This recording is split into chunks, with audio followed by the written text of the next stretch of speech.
পান করা। সুবহানাল্লাহ।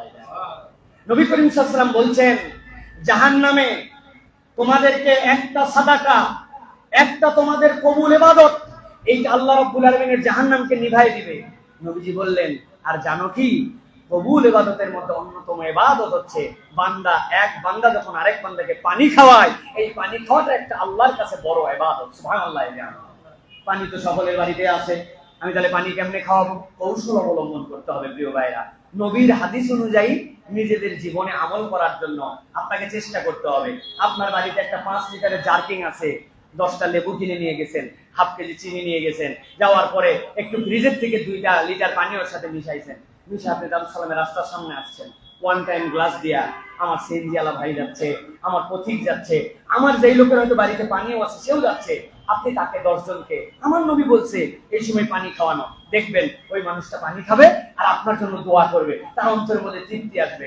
এইটা একটা অন্যতম গুরুত্বপূর্ণ ইবাদত। আপনার বাড়িটা যদি রাস্তার পাশে হয় আর যদি সুযোগ থাকে, বাড়ির মধ্যে থেকে একটা ফ্রেশ পাইপ বের করেন, বের করে একটা কল লাগাই দেন, কল লাগাই ওখানে লিখে দেন এটা বিশুদ্ধ ফিল্টার পানি, আপনি বিশ্বাসের সাথে এই পানিটা খেতে পারেন হে পথিক, আপনি এটা লাগাই দিচ্ছেন, একজন মানুষ একটু পানি খাইলো, সুবহানাল্লাহ, আপনার জন্য সওয়াব হয়ে গেল। আপনার জানলার পাশে ছোট্ট একটু জায়গা আছে, একটা বাটি আছে, বাটিটা বের করে দেন, ওর মধ্যে একটু পানি দিয়ে রাখেন, একটা পাখি এসে খেতে পারে। টাইম ভাই দোকানের সামনে কুকুর ঘুরে, আমাদের 18-20টা কুকুর আছে, আমাদের বলতে সেই জন্য আমার ওয়াইফ প্রত্যেকদিন রাত্রেবেলা এদের জন্য খাবারের ইন্তজাম করে।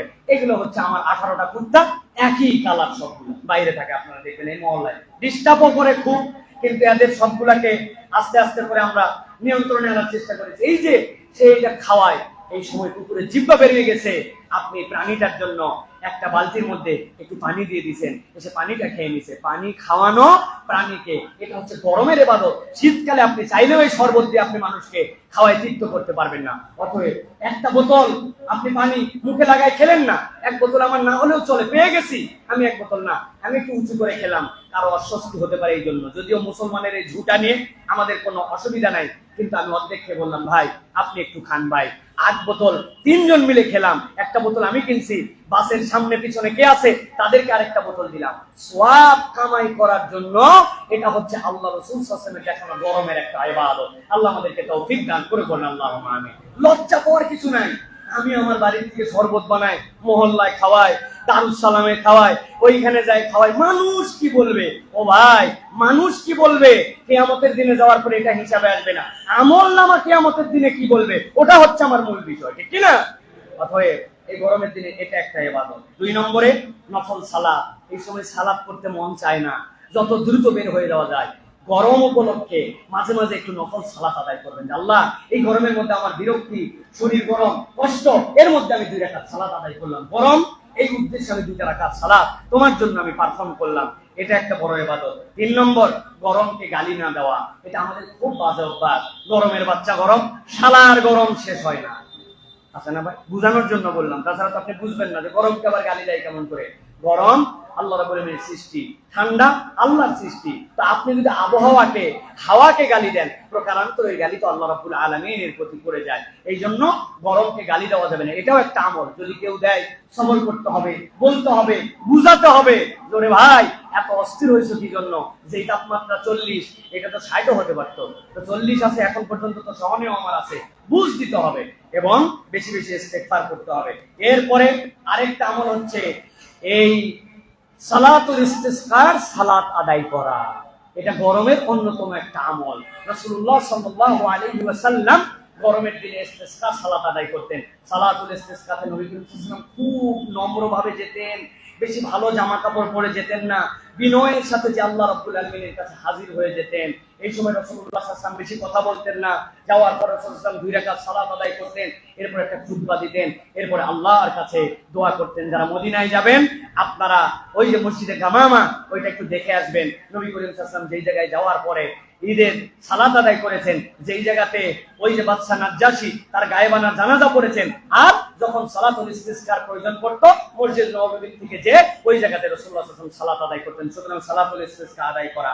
আর 2টা আমলের কথা বলবো প্রিয় ভাইয়েরা, সেটা হচ্ছে গরিব মানুষদেরকে এই সময় একটু ফলমূল কিনে দেওয়ার জন্য চেষ্টা করবেন। আপনি ইচ্ছা করলে 2টা তরমুজ কিনতে পারেন, 3টা কিনতে পারেন, বড় একটা তরমুজ 500 টাকাতে কিনতে পারেন। নিয়ত করছেন যে আজকে 500 টাকা দিয়ে বলে টলে ভালো ভালো 4টা তরমুজ কিনবো। একটা আমার রিক্সা পেডেলার ভাই, একটা আমার পথিক ভাই, একটা আমার ব্যবসায়ী, একটা আমার পরিচিত লোক, আমার যেটা মন চাইছে ভাই এই তরমুজটা আপনি নিয়ে যেয়ে খাবেন ভাই। এই রমজানে এই এখন পর্যন্ত শত শত তরমুজ আমরা সাবার করে ফেললাম। একটা তরমুজকে আমার পক্ষ থেকে একটা ফল হিসাবে হাদিয়া পেতে পারে না? একটা কমলাকে আমি একজনকে হাদিয়া দিতে পারি না? আমি কি একটা ফলমূল একটা গরিব মানুষকে খাওয়াতে পারি না? আমের সিজন আসতেছে, লিচুর সিজন আসতেছে, টার্গেট করবেন আমি 1000 লিচু খেতে পারি, 100টা লিচু আমার দানের তালিকায় থাকবে। আমি 10 মণ আম খেতে পারি, 1 মণ আম আমার দানের তালিকায় থাকবে। আমি 10টা আম খেতে পারি, অর্ধেকটা আম আমার দানের তালিকায় থাকতে পারে। আমার অত দেওয়ার ক্ষমতা নাই, কিন্তু আমার এই ডোনেশন করাটা, এই ফল ফ্রুট হাদিয়া দেওয়াটা, এটা গরমের একটা ইবাদত। আর একটা বিষয়ে সতর্ক থাকতে হবে, গরমের দিন মানুষের গায়ের গন্ধ হয়, ঘামের গন্ধ হয়, আমার এটার দ্বারা যেন অন্য কেউ কষ্ট না পায়। নবী করিম সাল্লাল্লাহু আলাইহি ওয়াসাল্লাম এই দিকে খুব সিনসিয়ার ছিলেন, বারবার মেসওয়াক করতেন, নিজের গায়ে সুগন্ধি লাগাতেন, আমার দ্বারা যেন কেউ কষ্ট না পায়। অনেকেই ড্যাম কেয়ার ভাব, উনার গায়ের গন্ধে পাশের লোক দাঁড়াতে পারে না, বেচারির দোষ নাই, উনি নিজে তো গন্ধ সৃষ্টি করে নাই, কিন্তু আমাদের ঘাম থেকে বিভিন্ন থেকে গন্ধ হয়, এখান থেকে আমাদেরকে বেঁচে থাকতে হবে, অপর যেন কষ্ট না পায়। এই আমলগুলো যদি আমরা করি তাহলে আমরা পানি খাওয়ানোর ইনিশিয়েটিভ নেব ইনশাআল্লাহ।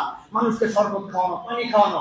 আরে ভাই, আপনার পাশের লোক জানেন বস্তিবাসী দুর্বল মানুষ, ওদের বাড়িতে ফ্রিজ নাই, আপনার ডিপটা অনেক বড়, 10টা বোতল আজকে নিয়ে যাবেন, পানি ভরাবেন, 10টা বোতল বরফ করে রাখবেন, সন্ধ্যার পরে দুপুরে আশপাশে বাড়িতে পাঠাই দিবেন যে খালা আপনার বাড়ির পাশে 3টা বাড়ি আছে, ওদের জানি ফ্রিজ নাই, ওদের তো ঠান্ডা পানি খেতে মন চায়, এই 3 বোতল নিয়ে যান, পানি খাওয়ায় বোতল নিয়ে আসেন, আবার কালকে দিব। মানুষ সোয়াব কামাই করে কত ভাবে ভাই, আপনি চিন্তা করতে পারবেন না। কৌশলে আপনার সোয়াব কামাই করতে হবে, এটা সৌহার্দ্য বাড়বে, এটা ভালোবাসার সমাজে প্রতিষ্ঠিত হবে।